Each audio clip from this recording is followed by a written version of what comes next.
Leah. Let's deal with లేయా. ఆదికాండం 29:31. లేయా ద్వేషింపబడుట యెహోవా చూచి ఆమె గర్భము తెరిచెను, రాహేలు గొడ్రాలై ఉండెను. లేయా ద్వేషింపబడుట యెహోవా చూసి, అక్కడ యాకోబు ద్వేషింపబడుట యెహోవా చూసి. God is watching those who are being hated. ఇంతకుముందు మనం చూసాం దినవృత్తాంతముల్లో, యెహోవా కళ్ళు భూమి అంతా సంచారం చేస్తున్నాయంట.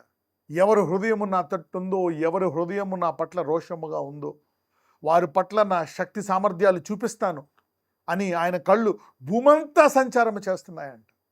సో నీవు ఒకవేళ ద్వేషింపబడి దేవుని మీద ఆధారపడి వాడువా, అయ్యో ప్రభువా ఏంటి ద్వేషము, నన్నేం చేయమంటావు అని వారి మీద పగ తీర్చుకునే బదులు నీవు దేవుని మీద ఆధారపడుతున్నావా, దేవుడు చూస్తున్నాడు. You attract God's eyes if you pour out your agony of being hatred in the presence of God.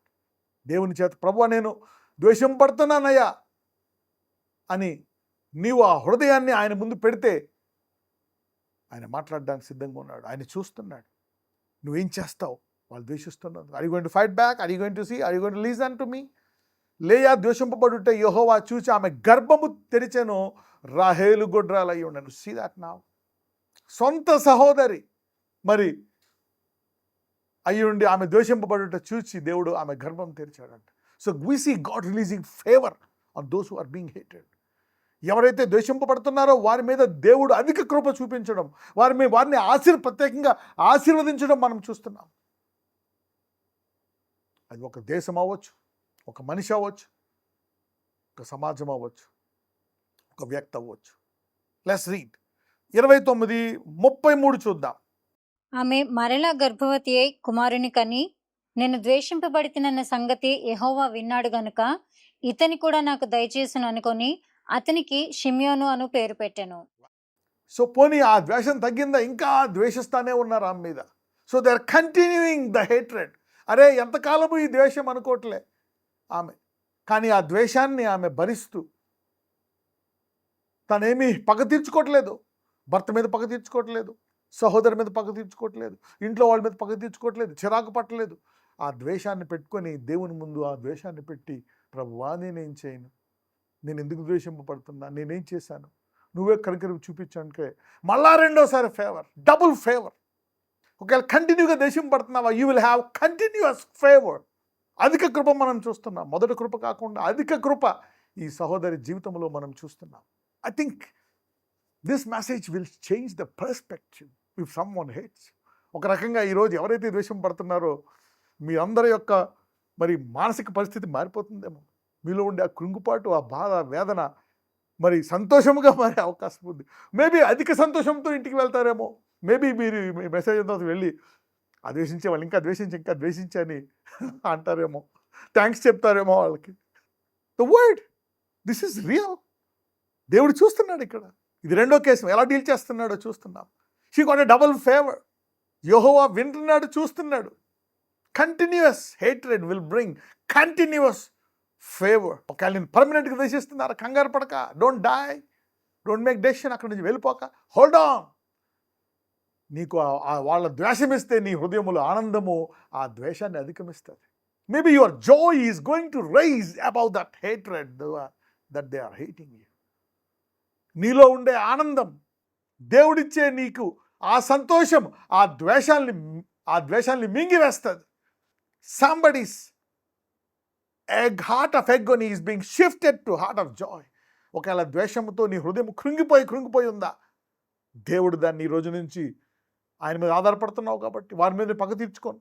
దాని మూలముగా దేవుడు నీ హృదయాన్ని ఆశీర్వదిస్తున్నాడు. ఈ ఇద్దరు పిల్లలు పుట్టారని ఆమెకు ఎంతో సంతోషం అధిగమించేస్తుంది. సో వాళ్ళు దేశిస్తున్నారనే దానికి తలంపు కూడా ఉండదు. ఆ ఇద్దరు పిల్లల్ని చూసుకునే ఆనందములో she will be enjoying her life. 35 చూద్దాం. ఆమె మరలా గర్భవతి అయి కుమారుని కని, ఈసారి యెహోవాను స్తుతించదని అనుకొని యూదా అని పేరు పెట్టెను. అప్పుడు ఆమెకు కానుపు ఉడిగెను. చూసారా, ఆమె మరలా గర్భవతి అయి కుమారుని ఇంకా ద్వేషింపబడుతుంది. So now it is more hatred. ఈసారి యెహోవాను స్తుతించదని అనుకొని అంటే ఇప్పుడు ఏమైంది, ఆమె బాధ పోయి పోయి పోయి ఇక ఆనందం. సాధారణంగా చూడండి, బైబిల్లో కూడా ఉంటుంది, నీ కష్టాలు వస్తే భారముగా ఉంటే ప్రార్థన చేయమని. మరి స్తుతించవచ్చు, ఎవరో పౌలు లాంటి మహా గొప్ప విశ్వాసులు స్తుతించగలరు. ఆ జైల్లో వేసిన, ఆ దెబ్బలు తిన్న, సాధారణంగా హృదయము బాధగా ఉంటుంది, వేదనతో ఉంటుంది. ఏదైనా కష్టం వచ్చినప్పుడు, వేదన వచ్చినప్పుడు, అలాంటప్పుడు బైబిల్ ఏం చెప్తుందంటే, ప్రార్థించు, నీకు మంచి జరిగిందా సంతోషించు, కీర్తనలు పాడు. నీకు అనారోగ్యమా సంఘం వద్దకు రా. So there instructions like that.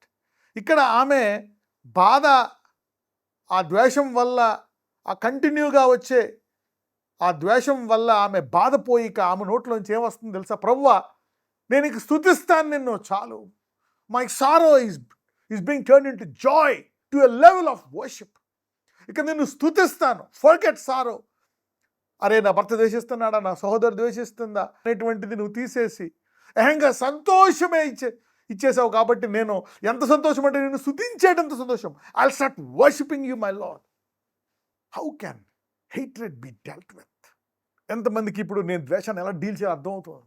Talk to your neighbour and say, పక్క వాళ్ళకి చెప్పండి, అర్థమవుతుందా ఆ ద్వేషాన్ని మనము ఎలాగ డీల్ చేయాలా? How to deal with hearts of hatred. నేను ద్వేషించే వారి పట్ల ఎలా బిహేవ్ చేయాలా? ఎటువంటి ఆశీర్వాదాలు నీ మీదకి వస్తాయో తీసుకెళ్ళి నువ్వు దేవుని సన్నిధిలో పెడితే, వాడి మీద పగ తీర్చుకోకుండా, నీ సొంత నిర్ణయాలు తీసుకోకుండా. యూసి, మరి అదే కాదు అనుకుని అతని పేరు యూదా అని పెట్టిందంట. వా, యూదా. She named him JUDA. ఇప్పుడు మనము చూస్తే యేసు ప్రభువారు యూదా గోత్రపు, మరి యూదా గోత్రం నుంచి వచ్చారు. ఆయన ఇప్పటికీ యూదా గోత్రపు సింహం అంటారు. జూడా, నీ నుంచి రాజులు వస్తారు, నీ నుంచి రాజులు వస్తారు.